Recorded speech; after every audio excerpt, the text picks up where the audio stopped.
asalaamaaleykum mbokki Sénégal mbokki àdduna bi mbokki turfis yi man la ko sa bay peex seen émission ngawar gi moo ñëwaat ci Dakar TV international seen télévision bu mag boobu nga xam si ni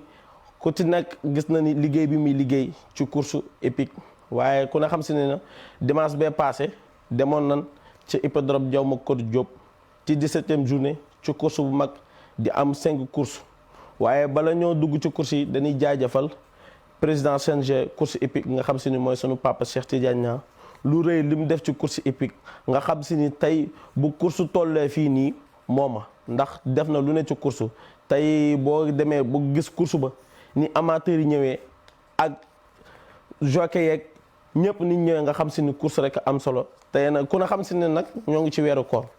koor moom weer bu mag la waaye président CNG daf ci joxe ordre ñu dawal ko ñu ciy dawal journée bu mag waaye bala ñoo dugg ci course yi rek dañuy nuyu sunu sëriñ bu baax bi nga xam si ni mooy sëñ Abdou Samad Mbacke ma nga xam si ni mooy surtout sëñ Abdou Khader Mbacke ñoo ngi koy nuyu ku na xam si ni nag dimanche ñu ngi jëm ci 18e journée ci course bu mag course yi nag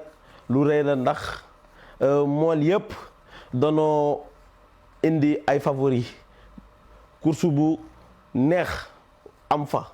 kon nag dimanche bii ñu jëm nga xam si ni mooy 18e journée dina am course bu rëy damay daal di dem régie rek jëlee fa première course bi nga xam si ni moom lañ jëlee woon à l'hippodrome Diaw Macodou Diop bu Thiès. am fi 5 catégories première course bi di nga xam si ni mooy poulet de 3 ans ñoo ko war a dem numéro 1 jamono la propriétaire Aline Diouk corde 8 numéro 2 Awa Sayt Déggan Tanor corde Awa Tanor Déggan Tanor propriétaire Ndeye Awa Sayer Ndiaye corde 3 numéro 3 Marie Pierre propriétaire Abdou Khader Mbaye corde 1 numéro 4 Tindo di 2 la propriétaire Pape Ibrahim Fall corde 9 numéro 5 Betty Bawo 2 propriétaire Reysa Bawo corde 4 numéro 6 Marem Dala propriétaire Djibi Ndiaye corde 7 numéro 7 Alpha Ndiaye la propriétaire Pape Amadou Seck corde 5 numéro 8 Betchum Lir la propriétaire Abdoulaye Koulibaly corde 2 numéro 9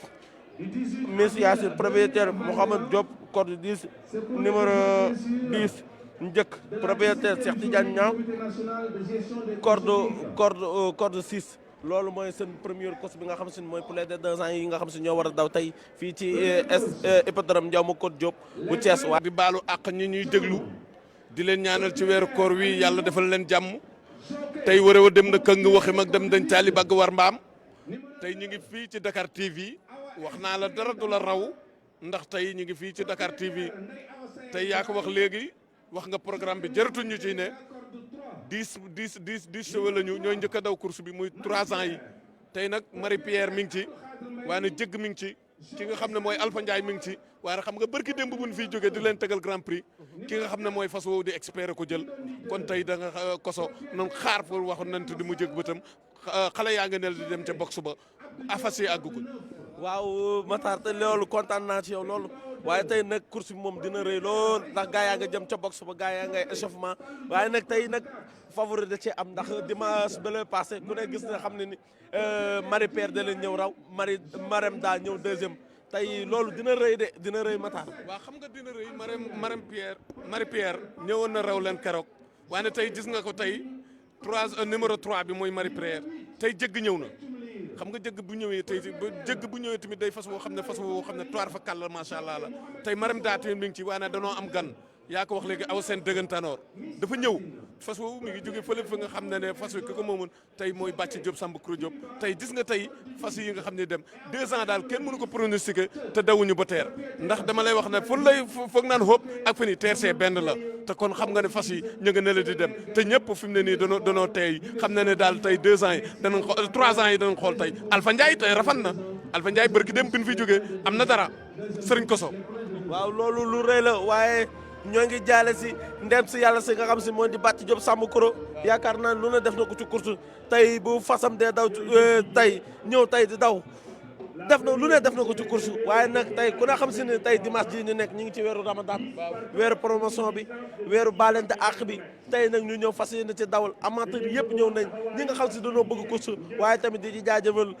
président CNG mi nga xam si mooy suñu papa Cheikh Tidiane Niang mi nga xam si ni def na lu rëy ci course bi waaye nag tey sama xarit sama mag ñëw na ki nga xam jekk na gars yi jekk na Mody Kassé. merci Koso jóg nañu pour les 3 ans yi ñoo jóg nañu ki génn moom mooy Marème Da bu écurie Cuuj moo génn casaque blanche étoile verte deuxième position bu ma juumul Tindo di 2 la waaye seen na Marie Pierre mu ñëw en 3e position Alpha Ndiaye ñu ngi ko téye en 4e position mais dawal nañu jëkk booy bi def na progrès jege si na def nañu benn ndugg doon nañu ñaari fas boo dee xool diggante Marie Pierre la ak jëkk ki génn moom mooy Marème Da 3e position bi léegi moom mooy Marie Pierre am nañu lu tolloog 500 mètres Marème Da moo génn 2e position jëkk 3e position moom mooy Marie Pierre 4e position bi moom mooy bien sûr oui jege si na Miss Yacine ñëw na Alpha Ndiaye ñu koy dawal ci aras bi ki génn moom mooy jëkk moo génn 2e position Marème Da 3e position Marie Pierre. waaw Matar gisee Marème Da moo nekk ci kanam Matar. ñaar ñu bokk benn écurie Cuuj la ñu jógee Marème Da ak jëgg ñoo ànd noonu lëngoo ñu ngi ci wiiraasu saxir caam wa waaye ki ñu ngi dawal Alpha Ndiaye ci aras bi Alpha Ndiaye ñu ngi koy dawal waaye Marie Pierre mi jëloon premier barki démb mi ngi leen di déglu ak 3e position waaye dawal nañu Alpha Ndiaye mu toll ak ki nga xam ne mooy Marie Pierre jëgg génn na jëgg génn waaye Alpha Ndiaye a ngi ci aras ba di génn nag Alpha Ndiaye génn Alpha Ndiaye ñëw na ànd ak Marie Pierre ki génn ba tey moom mooy jëkk moom moo génn oui jëkk la wala ku mel ni Marème Da Alpha Ndiaye ak Marie Pierre ànd nañ doon benn fas dawal nañu Marie Pierre ñëw na 2e position 3e position Alpha Ndiaye 4e position jëkk attention Marème Da joxe na lu mat ñaari longueur bu ñu ko seetaanee day tekki si doomu Fatiyel la doomu Fatiyel mu ngi noonu oui mu ngi joxe na ñaari longueur 2e position mooy Marie Pierre 3e position Alpha Ndiaye 4e position jëkk Miss Yacine 5e position ñu ngi nii ci dernière ligne droite bi Marème Da mu ngi nii di tekk si Marème Da doomu Fatiyel la ak Habib Elisif City Elisif Quality Gone West Marie Pierre ñëw na Marie Pierre oui Marème Da raw na 2e Marie Pierre 3e Alpha Ndiaye 4e jëkk 5e Miss Yacine 6e moom mooy jamono noonu la rawante bi tëddee temps bi amuñu ko waaye Marème Da fas bi nga xam ni c'est l'un des chevaux les plus constants des PDA gannaaw bi mu amee ñaari yoon 4e ñëw am lu toll ak 5e dimanche dernier moom mooy 2e ci 16e journée tey à la 17e journée mu dëggal boppam wax naa ko léegi moom doomu Fatiyel la rakk la ci Delphinia papa moom mooy Habib doomu Elisif City la Elisif Quality Gone West Mr Prospector fas baa ngi nii mu doon un cheval constant jóge écurie Cuuj casaque blanche à étoile verte c'est extraordinaire. waaye léegi gis ngeen loolu moo nekkoon seen première course bi nga xam si ni Marème Da moo ko raw bi écurie Cuuj waaye di ci ndokkeel écurie Cuuj yëpp di leen nuyu di leen sant di leen gërëm waaye gis ngeen ki nga xam si ni 2e bi mooy Marie Pierre bu Abdou Khadre Mbaye bu écurie Bagdad waaye damay jaajëfal écurie Cuuj di leen ndokkeel ndax dafa am teraanga ju rëy ju nga xam si ni dañ koo def barki démb muy lu rëy mu nga xam si ni di kenn ci écurie Cuuj nga xam si ni mooy Papis Niang di doom sunu papa Cheikh Tidiane Niang yëkkati fasu naaru góor wu mag jox ko sunu papa El Hadj Abdoulaye Mbaye Peex jox ko mi nga xam si ni ci course épique la nekkoon tey naaru góor woowu mu ko jox ma nga noonu dem ci peex ñu ko ci jaajëfal di ko wax ni noonu def rek noonu la ndax bàyyam Cheikh Tidiane Niang lu ne def na ko ci course moo nu tàqalee ki élastique yóbbu ñu ci boxe kon tey boo fas demee ba maalatul départ rek grâce à Cheikh Tidiane Niang lu rëy loolu nag mu def nag ci bàyyam bu baax bi la ko gisee Cheikh Tidiane Niang ndax Cheikh Tidiane Niang mi nga xam si yëkkati na fasu mag bu nga xam si ni moom lañ doon wax Adja Tut bi nga xam si ni daw na grand prix chef de l'état bu ne lu ne def na ko yëkkati ko jox ko góor gi kon bu ko Papis Niang defee da ko war a def di ko ci jaajëfal di ko wax yàlla na ko yàlla fay loolu ngeen gis nag mooy 2e course ndax course moom yaakaar naa ni ca kaw ca kanam rek ndax ñëpp a ngi ñëw amateur yëpp a ngi ñëw tey boo duggee stade sax sa yaram day daw boo gisee amateurs yi ni ñu ñëwee ak supporters yi waaye nag CNG bi nag def ci lu rëy jël ci ay matukaay yu rëy ndax chaque course saa bu ñu dawalee service d'ordre yi ñëw nañ police yi ñëw nañ gendarme yi ñëw nañ ñiy jaay bi ñëw nañ ñu teg ko ci anam bu leer ñu dugg ci course bi di ci def lu rëy kon nag loolu noonu lu baax loolu nga xam si ni la ñuy def ñoo ngi koy ñaanal CNG course hippique yàlla def mu yokk waaye ki nga xam si ni nag mooy jël deuxième mi nga xam si ni mooy Abdou Khadre Mbaye dañ koy ñaanal tamit di ko jaajëfal ndax loolee deuxième boobu mu am du kenn duñu gulet ndax yàgg naa raw kon moom dañ koy ñaanal ndax ci fair play rek lay dox ci fair play rek lay wax su ñëwee esat buñ ko rawee day am ndam buñ ko rawul mu jublé kon nag dañ koy ñaanal di ñaanal ñëpp di nga xam si ne nag ñoo nekk ci course bi ñëpp ndax course moom yaakaar naa ni ñëpp a bokk ndey ñëpp a bokk bàyyi ndax dimanche nag bii ñu jëm ku ne xam si nag ñoo ngi jëm ci 18e journée 18e journée boobu ñu jëm nag lu rëy lay doon waaye nag ci weeru koor bi lañ koy dawal waaye ku ne xam ne nag Tiwaawoon ak bëgg course le 9 ña nga jëm ca Tiwaawoon le 23 ña nga jëm ca Daara Jolof te Daara Jolof baaxoo nañ di def di indi ay produits boo demee écrit Daara Jolof ca Araba am na ay produits yu fa ne ay étalons yu fa ne yu nga xam si dañuy ñëw di indi seen produit di def ay gagnant di dawalante fii di échanger kon loolu moo lay wan nii la course am na solo ndax bu ñu demee ba ay Daara Jolof ay Linguère ay Tivaouane Mbacké ñëpp di indi seen i produit di dawal kon jaaraaba à CNG mi nga xam si ni moo nangu lépp kon nag ku ne xam si ne première course bi génn nañ ci damay daal di ànd ak sama waa régie rek dem ci deuxième course bi ñu jëlee woon ca Ndiaw ma Kodou Diop. deuxième course catégorie des PDA moolu ñaari at yi ñu ngi toll ci fukk 10 au partant numéro 1 mooy Jama corde 4 propriétaire Mbaye Diène Mbaye numéro 2 Baye Bara Diène propriétaire Cheikh Maguette Gueye corde 2 numéro 3 Léon Dubaïf propriétaire Cheikh Sendoy corde 1 numéro 4 mooy Oumar Bao propriétaire Bouba Ba corde 9 numéro 5 Black Math propriétaire Adamo Bao corde 5 numéro 6 Eliman propriétaire Major Dia corde 3 numéro 7 colonel Arnaud Bertram propriétaire Aliou Kandji corde 8 numéro 8 Sagar Ndiaye propriétaire Aliou Kandji corde 6 numéro 9 Dakar Arena propriétaire Thierno Ndoye corde 10 et numéro 10 Bakhrou propriétaire Ahmed Hassan Sy corde 7 ñoom ñooy daw léegi di moolu ñaari at ndax boo dee xool li muy laaj rek mooy boo dawee semaine bi ba ca topp nga noppalu fi mu toll nii nag mënuñoo identifier ay poule comme ni ma ko waxee parce que am na ci ñoo xam ne nii dinañu noppalu plus de 2 semaines ñii dinañ jël plus de 3 semaines moo tax dañuy nangu rek ni poule A ak poule B xëy na dootul exister dëgg-dëgg à moins que ñu gisaat lu gën a wóor waaye li wóor daal mooy ñu ngi nii di génn léegi ñu dem ci départ bi pour course bi ñu mën leen koo jox ni mu gën a neexee fii ci Dakar TV International bu ñu ñëwee ci performance yi Madiama moomu mooy numéro 1 Madiama benn participation la def lors de la 11e journée mooy 6e ki ci topp mooy Baye Bara Diène moom it 4 participations la def 6e journée mooy 2e 8e journée mu am 3e 10e journée mu am 2e 13e journée mu raw bi mu mujjee daw mooy lors de la 15e journée mu am 4e Oumar Bao moom it mu ngi ci 5 participations 6e journée la am 11e 8e journée 5e 10e journée ak 12e journée classé wul 14e journée moom mooy 6e Léon Dubaïf def na 4 participations 6e journée mooy 12e 9e journée classé wul 12e journée mooy 6e 14e journée mooy 4e Black Matter c'est le numéro 5 def na 3 participations 3e journée mooy 9e journée moom mooy ak 13e journée daw na waaye amul xaalis Eliman mooy numéro 6 def na 6 participations première journée mu am 5e 3e journée 6e 7e journée 2e 11e journée 2e 13e journée 3e 15e journée 3e moom fas bu constant la parce que depuis mu fas boobu di Léon du Bayouf wala sax Baye Bara Diène moom mooy favori fii parce que moom raw na boo paree di nga ci toftal ku mel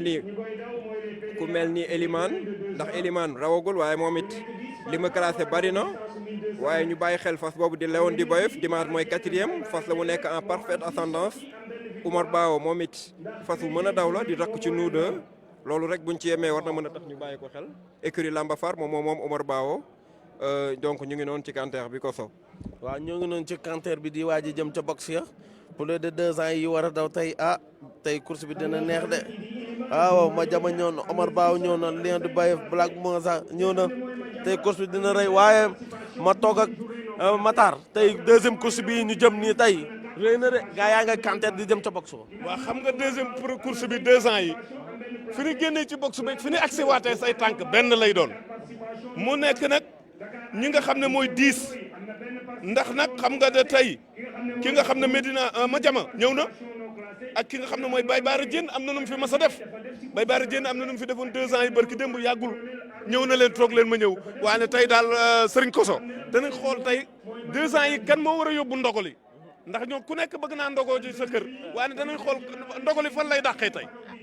ci dëgg loolu tey sa waa ji boobu toogu loolu mu demee neneen tey nag danañ xool kañ mooy dem ta ndogale waaye ñu nga jëm ca box yëpp moo du ñu nga jëm ca box yëpp tey nag ñu ngi war a daw ci distance 1200 mètres ñu ngi jëm ci box yëpp tey fii nii 1200 mètres yaakaar naa moo di distance bu gàtt la tey fas yi nag kan moo ci nekk favori. waaw Koso effectivement 1200 mètres la ñuy daw 1200 mètres yi benn wëndeel rek lay doon ñëw téye loolu nag daanaka gaawaay la ciy génne waaye it ñime ci la loolu lépp liggéey bi mën naa ni dina feeñ tey am na ñoo xam ñu ngi doog a def rentrée jar nañoo bàyyi xel autre waaw déggal loolu li moo di wax déggal li moo di wax waaye tamit Matar gaa yaa ngi jëm ci box ba ñu ngi noonu ci box bi distance bi nag 1200 mètres la 1200 mètres nag lu gaaw lu yeex la bi nga naan fi nga naan fi ni départ ak fi ni accès benn la. 1200 mètres dafa gàtt 1200 mètres dafa gàtt ndax barki démb Baye Bara Diène ñëw na fi jël na fi premier ñu indiwaat ko Baye Bara Diène am quatrième waaye tey nag ñu nekk 10 partants. jekk na jóg nañu c'est l'ouverture de salle de départ pour la course des PDA avec un très bon départ de bien sûr le numéro 7 ou encore le cheval qui vient d'effectuer sa rentrée, c'est le numéro 1, c'est Madiama. Madiama mène le peloton tout de suite. Deuxième position, le numéro 5, c'est Black Mother. Mais tous les autres se groupent. Je vois Baye Bara Diène venir en deuxième position. Il va chercher à doubler Madiama. waaw Matar gisee Madiama yaakaar naa moo génn Madiama moo génn wala Baye Bara Diène ñëw na en première position. Madiama dafa génn waane Baye Bara Diène te ne ko ñëwal ma toogal nee na ko olowaar ndax damaa bëgg a teel a ndogu ji Baye Bara Diène bërki démb buñ fi nekkee am na fi premier ñëwaat jël quatrième waane nag dawal nañ ki nga xam ne mooy Baye Bara Diène ba léegi woo Baye Bara Diène nag ca kanam. dawal nañu Baye Bara Diène waaye Baye Bara Diène sakkatal na la ba léegi ma ngi leen jox distance bu rëy waaye ñoo ngi ca Baye Bara Diène Yamar Gueye ko war waaye cey waa écurie Lamba Far moo di Baye Bara Diène. Baye Bara Diène mène le peloton avec à peine une longueur. Deuxième position, c'est Elimane, si je ne m'abuse. Troisième position, c'est Léon Dubaïf. Baye Bara Diène est issu de l'écurie Lamba Far, Cassac jaune-bleu, monté par Yamar Gueye. Il donne à peine 3 longueurs. La distance, elle est vraiment considérable. Deuxième position, Elimane. Mais Léon Dubaïf est sur le point de prendre la deuxième position. Il faufile la dernière ligne droite. Toujours, c'est Baye Bara Diène qui se situe devant. Deuxième position, c'est Elimane. Troisième position, Léon Dubaïf. Quatrième position, c'est bien sûr Omar Bao ou Madiama. Baye Bara valide sa deuxième victoire avec un temps d'1 minute 32. Deuxième, c'est le numéro 6, c'est Elimane. Troisième, Léon Dubaïf. Quatrième, Omar Bao. Cinquième, Madiama. noonu la rawante bi demee Baye Bara Diène tey mooy deuxième fois muy raw groupe de PDA yi temps bi neex na 1:32 Diofior moo ko fi defoon bokk na ci temps yi fi gën ci at mi ñu ngi ci félicité écurie Lamba Far yëpp ndax liggéey bi am na constance la mu yóbbu woon moom la indiwaat tey bi mu fiy jógee 4e la fi amoon waaye tey bi mu ñëwaatee wane waat na boppam mooy Baye Bara Diène di doomu Kelfu tel quel akarat la bis bisek jóge écurie Lamba Far mu ngi nii boo dee xool ñoom ñetti ñëpp am nañu xaalis Léon di Bayou moom mooy 3e Omar Bao mooy 4e écurie Lamba Far bravo Leket Bao. bravo écurie Lamba Far Baye Bara Diène moo ñëw daw raw waaye kenn du écurie Lamba Far Matar Baye Bara Diène. waaye Koso wax naa la ko léegi Baye Bara Diène amoon na fi premier ñëwaat jël fi 4e waane dana lugaloo toogal noppalu ma dem jëli ndogalu indil la ko kër ga kon Baye Bara Diène tey dafa ñëwaat confirmer rek ndax Baye Bara Diène ki ko moom tuuti Omar Bao xam nga wax naa ko léegi ci micro bi Tooji Baawa Anta Ndiaye ak Lat Fatim Anta Ndiaye ak Masiré Anta Ndiaye kooku sekk bu ma saana jaayoo rek gawar gi tak kooku nag dañ koy félicité Adama Baawo mu jël félicitation bi tegal ñu ko ci loxol Adama Baawo Koso Mbacké. waaw gis ngeen loolu leen yóbbu jëli loon seen deuxième course ci hippodrome Ndiaw Macodou Diop bi nga xamante ni tey deuxième course boobu noonu nga xam si ni Omar Baawo Junior moo ko raw ci fasu naan Baye Baari Jenn Yamar Gueye war ko nee naa ko Omar Baawo Junior moom yam ngo ne badd maren bërëm ndigge segg jaay no yow boo rawee kenn du ni déet ndax sa ñetti fas yëpp a jiitu kon yow da ngaa bokk ci course waaye nag naaru góor moo la mag tey jii ku dem ci écrit lamba far fekk la na nga teralee naaru góor ni nga bëggee naaru góor yàlla dina la teralee noonu ndax da ngaa bëgg fas kon boo rawee rek kenn du ni déet mais nag deuxième course bi nag lu rëy la ndax course moom yaakaar naa ni ku ñëw rek indi sa fas mën naa raw waaye benn fas amatul favori ndax course fas yëpp a pare fas yëpp a mën a daw tey dimanche bii ak dimanche ba ci topp ak yeneen dimanche ku ñëw rek ak yeneen mool yi nga xam si ñooy ñëw ku ci nekk da ngay indi xel bu bees kon nag loolu lu réere ndax course moom dafa nekk ci xolu amateur yi ndax amateur yi dañ ko bëgg ndax boo demee dimanche bu jot nga dem ca hippodrome Ndiaw Macodou Diop gis nit ñi toogee da ngay xam si ni naaru góor rek la yàlla teral te ku ànd ak moom ter boo gisee nit ñi toogee toog bàyyi seen temps jël lépp fas yéene seetaan course rek nga xam si ni ñii danoo bëgg fas waaye dañ ci ndokkeel président CNG course épique nga xam suñu papa Cheikh Tidiane Niang lépp mooma dañ koy ñaanal tey course buñ demee bay dawal weeru koor rek lépp mooma waaye ku na xam si ni mbas ma defoon na ci ay mesures barrières te yàlla dindi mbas mi yàlla indi amateurs yi ñëw ñëpp ñu ànd koog moom kon ñoo ngi koy jaajëfal waaye moom it tamit dañ koy ñaanal moog suñu yaay jooju nga xam si mooy Mama Cuut moom it yàqu dara ci course ñëw noonu jaboote ñëpp jur ñëpp tee ñëpp kon nag ñoo ngi koy ñaanal ak doomam ju baax ba nga xam si moo di Faafu Ñaan ñoo ngi leen di ñaanal ñoom ñëpp waaye nag course day du rëy waaye nag sama xel nag dem na ci El Hadj Abdoulaye Mbaye Peex ndax bu ñu demee ba ñu tàggat ñu ci course lépp mooma ñoo ngi koy ñaanal fan wu gudd ak wér waaye tey ji nag waa Peex ña nga toog di ma seetaan sama mag Walimata ma nga toog di ma seetaan ak ñoom Astu Mbay ñëpp ña nga toog ca Peex di ma seetaan kon Peex daa bokk ci naaru góor kon nag damay ànd ak sama waa Rési dem ci troisième course bi ma leen jëlee doon hippodrome Ndiaw Macodou Diop bu Thiès. 18 partants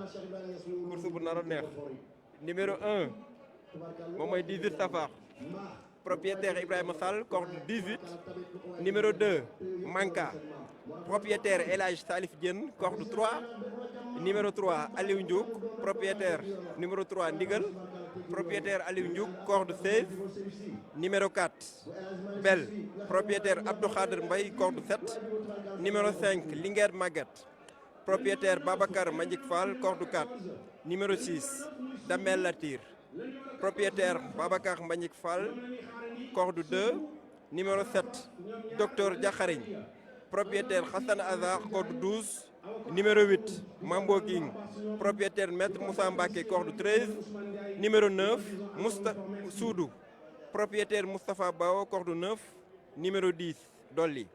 propriétaire Ibakole Bao corde 14 numéro 11 Taïf Ak Bayla propriétaire Dam Bao corde 17 numéro 12 Taqwa propriétaire Rian Sidi Mohamed Niang corde 5 numéro 13 Amina Rosa propriétaire Idrissa Niang corde 8 numéro 14 Rafraf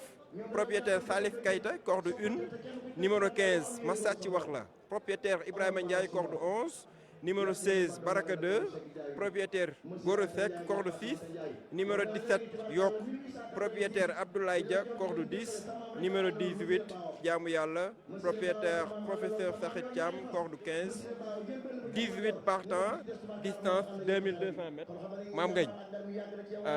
groupe 3 bi tey lan nga njort ni mën na cee am Bel dellu si na ndax njortu nga ni ñii ma gis tey ndax mel na ni tey sawar nañu mel na ni tey gars yi defar nañu ndax njortu nga ni yëf yi tey mën naa soppi ko wala. waaw moo di xam nga course moom kenn mënu ko raw te daw ñu ba teer mais tey jii Bel dafa doon ko xamante ni mooy le favori incontestable si catégorie bi nga xamante ni moom mooy groupe 3 bi boo xoolee nag ba mu dalee daw ba tey chaque dimanche ak ki kay deuxième kon xam nga loolu du ay caaxaan mais gis nañ fas wu ni suuru dimanche passé dafa daw pour regret boo xamante ni on en parle tey ku mel ni taxawaa tey dafa am benn fas bu àndal bu ñu Amina Rose sax mu jóge 3 ans ñoo dem ndax day dem si kanam pour xoolal ji ko Bel xamuñu tey ku mel ni jaamu yàlla jot nañ mu daw avancement ndax gis nañ dimanche yi passé moom mooy jël li nga xamante ni moom mooy 4e nekk doomu ki nga xamante ni mooy Ndeye Fall ak ki nga xamante ni moom mooy Lovan Loss kay ku mel ni Mambo ki mu passé mooy 5e mook dolli moo di daal course bi naa béy tey fak bay laa defaru ji na ñëwaat ndigal aussi defaru ji na ñëwaat ku mel ni nag 18 safar mu ngi seen biir li ngeen màgget plus de 3 ans reclassé la moom tamit mu ngi daw progrès mais ba tey li nga koy doyee wana guñ ko damee latte aussi mu ngi seen biir mooy daal la ci ma dégg course bu rëy lay doon course bu neex lay doon mais ba tey dañuy jàpp nga xamante ni moom mooy favori bi mooy bel ba bi ñu gis leneen ndax moom mu ngi doog ci 8 réalisation ak li nga xamante ni moom mooy 2 placé nekk doog bi nga xamante ni moom waaye xoos ak nga xamante ni moom mooy Bébé Rose nekk surtout ombrant des collines waat xoos ko ndax noonu doomu Galilée wala par Sado Jour nos danseurs ñu koy préparé équipe bu mag boobu nga xamante mooy équipe baax daal dirigé par nga xamante ni mooy Abdou Khadim Mbaye waaw jaajëf loolu am na solo waaye tey ñi ngi jëm ci 3e course bi nga xam si moo di groupe 3 noonu ngeen ko gisee loolu lañ leen wax tey nag Idrissa ñu jëm ci 3e course bi groupe 3 bi. waaw groupe 3 bi takk na leen xam nga tey 18 la ñu nekk waaye barki démb dañ fay nekk bel am nu mu fi defoon waaye tey gis naa ki nga xam ne mooy Makka ñëw na tey fas wi di Linguère màggat tamit gis nga ko waaye tey gis nga fas wi nga xam ne mooy Mambo Kin tey daal fii ñu nekk ci groupe 3 bi leen takkee ba pare damaa def ne fas yi pare nañu waaye warewu dem na këng waxe mag dem dañ taali Koso Mbàkke Koso tey course bi dana naqar de pronostiqué ndax groupe 3 bi fi lay rombee ak fi ñuy TRC benn lay doon Koso ku yabu rek wut say xeer xoolal bel a ngi noonu jolof-jolof bu mag bee ko war Saliou kobar saamaan ak daado xoolal bel tar kàll ci kanamu ki nga xam ne mooy jiili mbaakol bi mi ngi nii toog di xool bel Koso loolu nga am na solo waaye tey di gis naa fi numéro 18 bi ngay wax 18 safar boo déggee 18 safar rek sa xel day dem ci Magal Touba bu Xaadim Rasul ñëpp di ko teewee chaque année muy 18 safar waaye tey nii course bu rëy la nga xam si ni ñooy groupe 3 bi ña ngay jëm ca box yam suudoo nga fi Damel Latire ngi fi Mambo King ngi fi Doli ngi fi Taxwa mi ngi fi Manka ngi fi Rafa ngi fi fas yooyu yëpp nga xam si ni ñoo fi ne yëpp ay leader lañ tey course bi 3e course bi di groupe 3 bi. gaa yi jekk nañu gaa yi gaw nañu génn gaa yi génn nañu groupe 3 bi génn na mais mënu gënoo gis dara ndax ñëpp taxaw nañu groupe 3 bi génn nañu waaye ndigal mi nga xam ne moo génnoon ci box yi moom lan weer nii mu génn ki génn nag tey mooy Linguère màgget lan dawal ci kanam mu génn Serigne Koso. Linguère màgget lan dawal ci kanam mu génn moo Linguère nag moom mu nga xam si ni moom lan téewoon ci box yi mu ngi génn nii daw moo di kase kan moo génn noonu muy Linguère Maguette mène le peloton, mais oui, Ndigal vient en 2e position. Le 3e peloton est constitué par, maintenant c'est Taïf ak Bayla qui vient devant, 2e position Ndigal. ñi ci def ñëpp ñu ngi jege ci Mame Ngagne. waaw moo di kese dolli moo leen jiital ñoom ñëpp mais Taïf ak Bayla génn na nekk ki nga xamante ni mooy doomu Ndumbe ak ki nga xamante ni moom mooy Dakar Style nga seen ku mel ni Linguère ki nga xamante ni moom mooy Linguère Maguette ñëw na Damel Latir bel avancé na dawal na tamit ku mel ni Baraka 2 mu avancé mais ba tey ki leen jiital mooy ki nga xamante ni moom mooy dolli nag mais distance bi nga ko jox bari na trop bu bëggee si ko doon dama jaaxal mais ba tey ki nga xamante ni nag mooy génn mooy ki nga xamante ni mooy Taïf ak Bayla jógee équipe bu mag boobu nga xamante ni mooy équipe Lamba Faat mu ngi laa tournaaw xombal bi ci li nga xamante ni moom mooy tournaaw njaw ma ko du jóob bi Koso. waaw gis nga loolu nga wax loolu lu rëy la waaye gaa yaa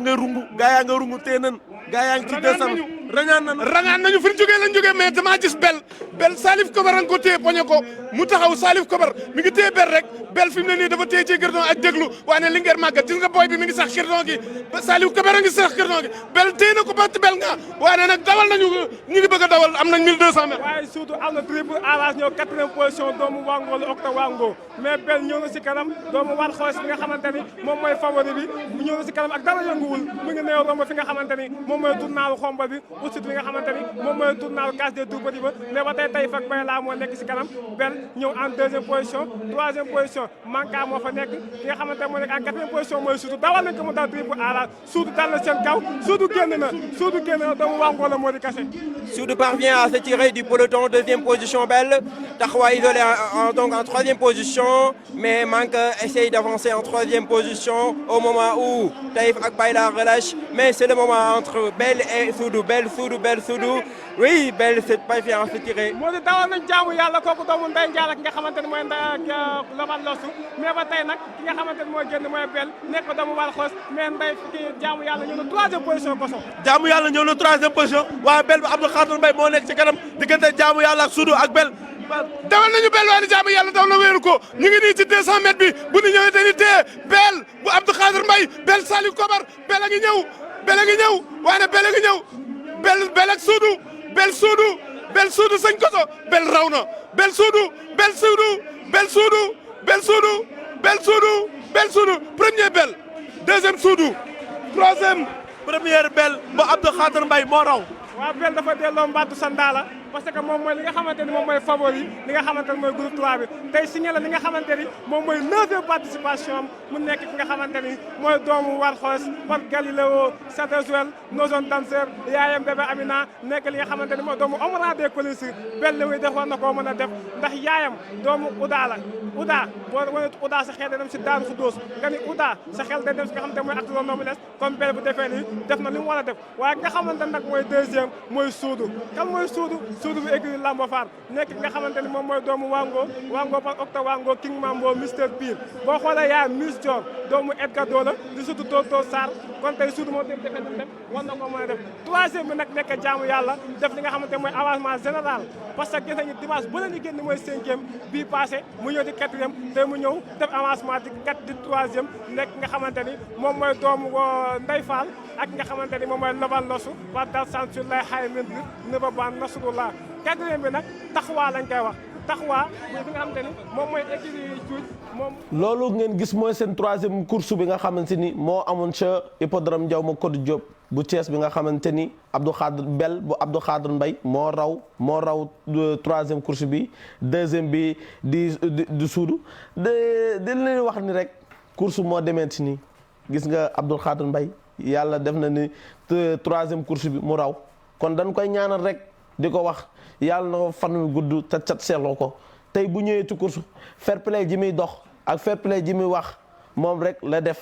yàlla suñu borom may ko ci ndam waaye di ñaanal ñëpp ñi nga xamante ni ñoo indi woon seen fas nag course moom nii rek la baaxoo waaye ku ne xam si ni nag dimanche bi ñoo ngi jëm ca Ndiaw hippodrome Ndiaw ma Codou Diop 18e journée ci course bu mag ku na xam si ni nag fas yu bari yu nga xam si ni gëjoon nañ leen a gis ñëwaat nan ku ci mel ni Suudu ñëwaat na Dalinkoor ñëwaat na Lugaloo ñëwaat na kon loolu dalay wan ni fas yooyu noonu mënunoo ñàkk ci course waaye Dalinkoor nga xam si ni lu ne def na ci course lu ne def na ko ci course sunu maam Iba Kole Baaw moom ko mu jóge écurie Lambo Far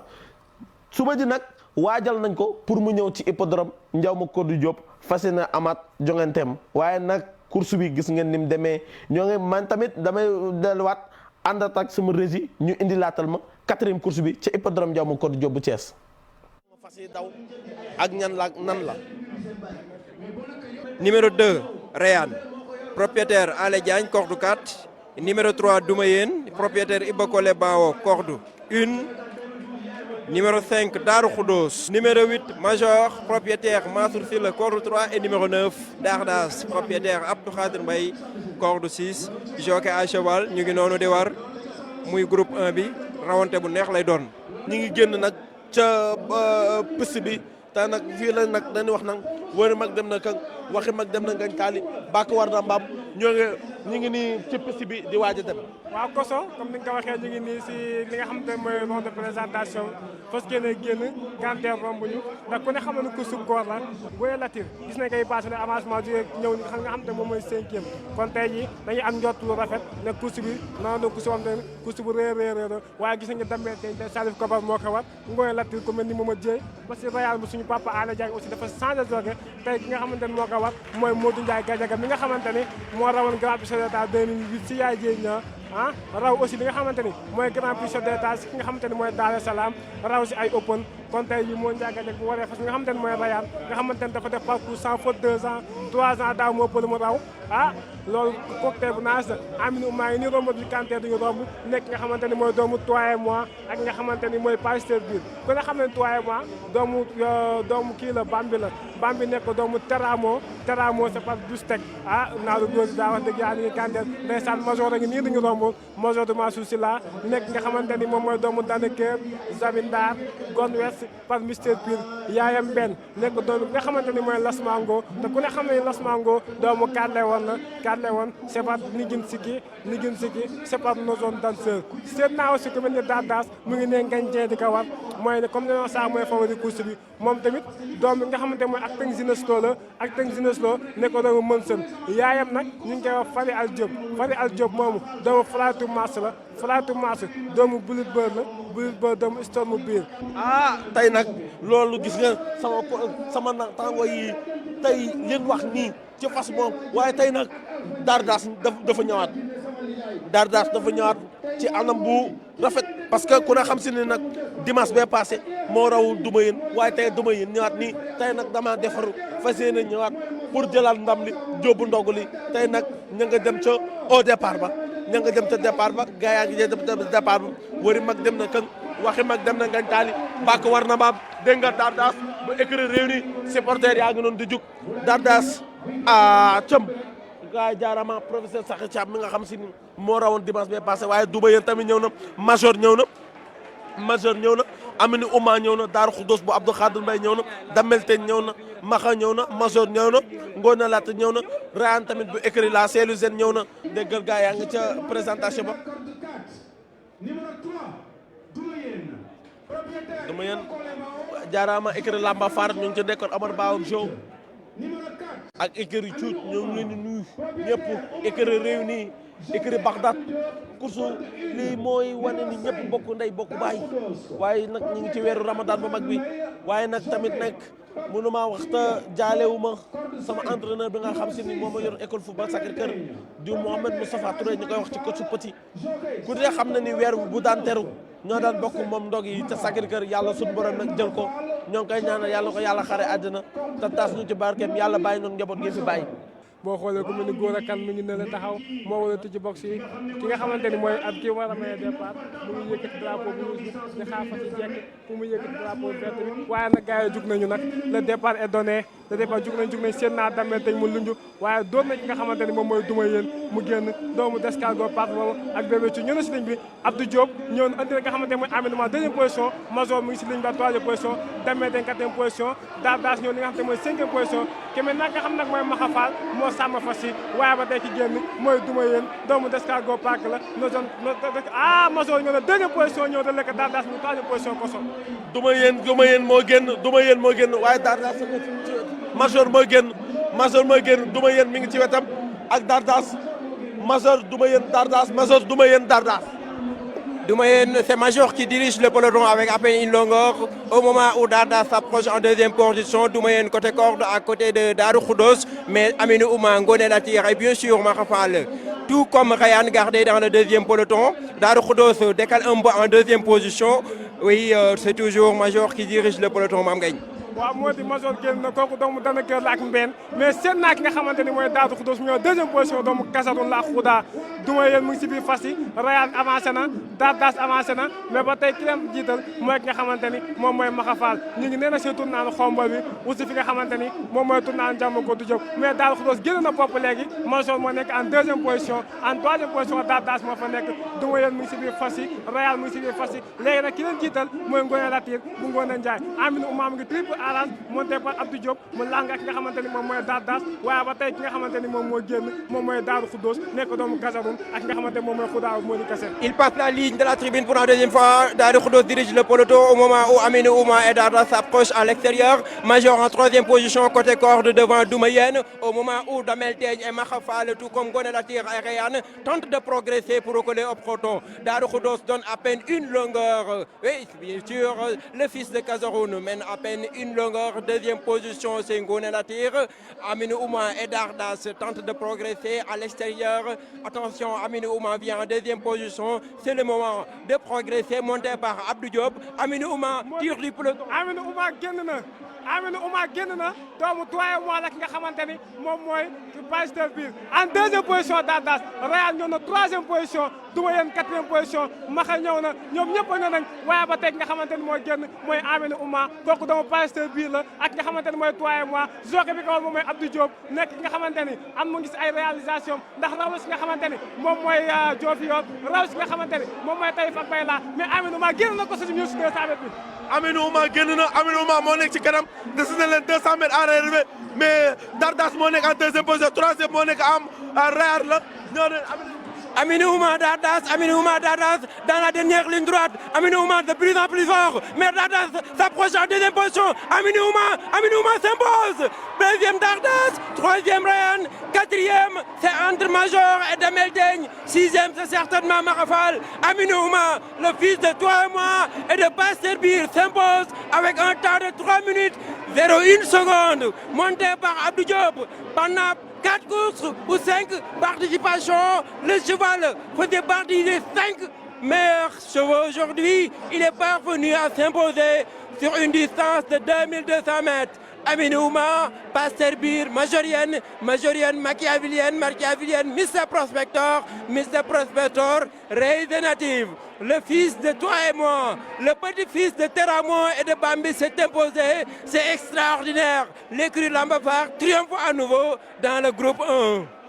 Oui. Mam Gagne, ki raw moom mooy Aminou Ouma. loo ci wax loo ci njàmbas. waaw moo di xam nga Aminou Ouma li mu def war na koo mën a def ndax 3 mois mooy sama yaay moo raw ëppoon en li nga xamante ni moom mooy 2012 fee ci Rufisque jël deuxième du Grand Prix chef d'État en 2012 kon tey Aminou Ouma bu ñëwee raw war naa mën a raw te entraîneur bi ko yor def na fi lu ne maa andi 3 mois si réew mi maa fi andi Dariaba maa fi andi Dunja Kumba Rose maa fi andi Bébé Amina maa fi andi Mir wax andi fi ki nga xamante ni moom mooy Trève kon tey Aminou Ouma bu rawee war naa mën a raw moom nag mooy nekk ki nga xamante ni doomu ki nga xamante mooy Pasteur Biir ak ki nga xamante moom mooy 3 mois jockey bi ka war nag nekk Abdou Diop mu nekk jockey waaw loolu ngeen gis mooy 4e course bi amoon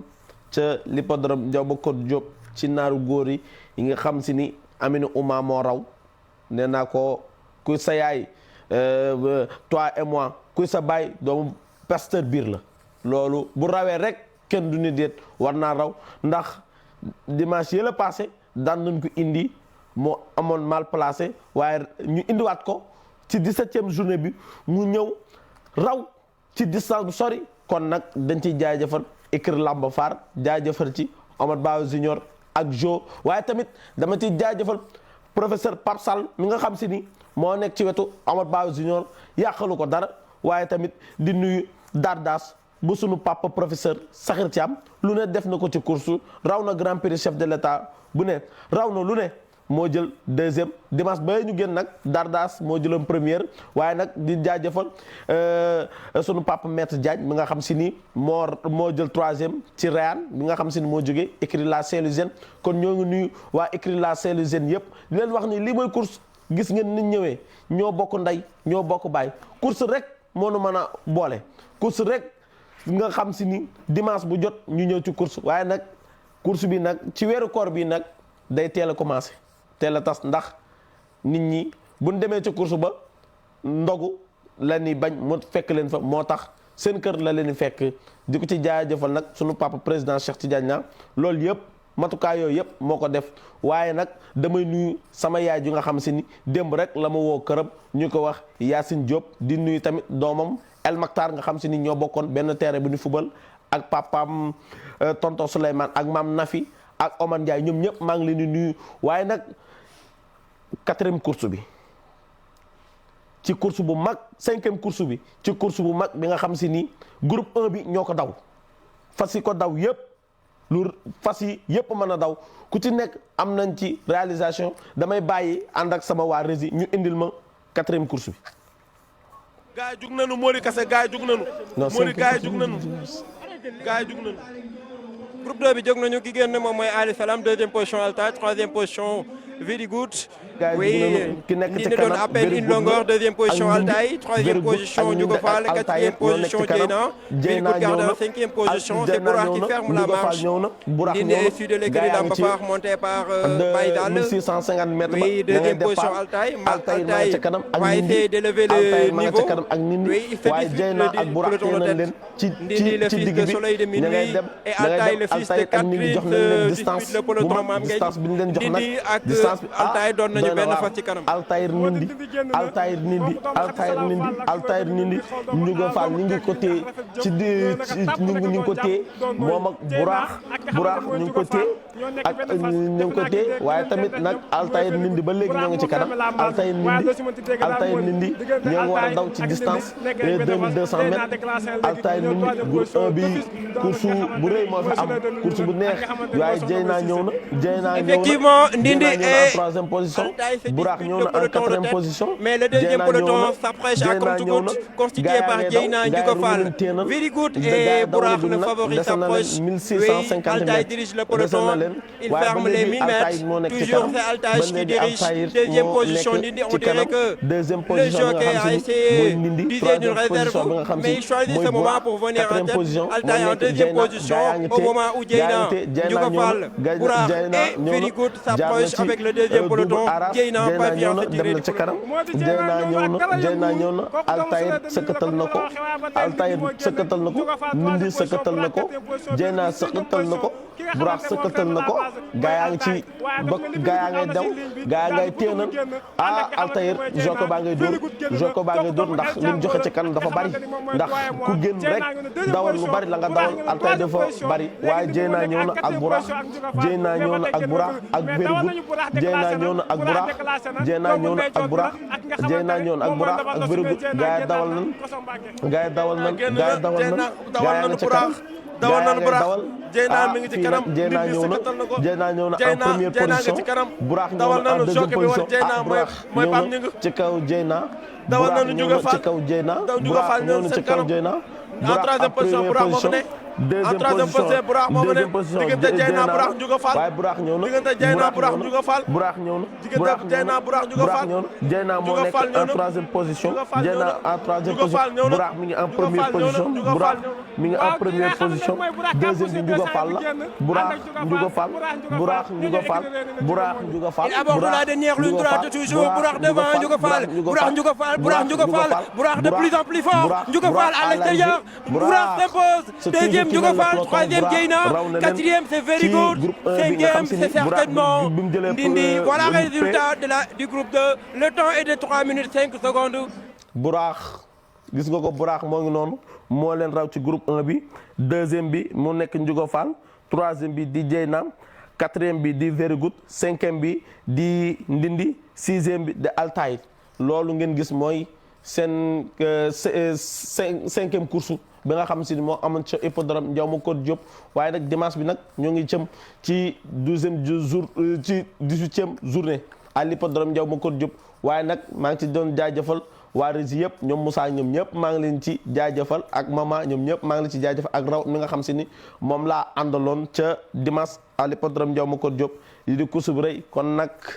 émission baa ngi nii waaye nag damay jaajëfal sama sëriñ ci sëñ kër sëñ Kos Aslo sëñ Abdourahmane Mbacke Mame Diarra Mbacke soxna Marème ñoom ñëpp Mouhamed Mbacke maa ngi leen di jaajëfal maa ngi nuyu ñëpp di leen wax nag seen émission ngawar gi nag moo nekk nii chaque dimanche chaque samedi lay am 14h à 15h na ko ñëpp bàyyi xel te na ko ñëpp seetaan di ñaan yàlla def jàmm ci réewum Sénégal.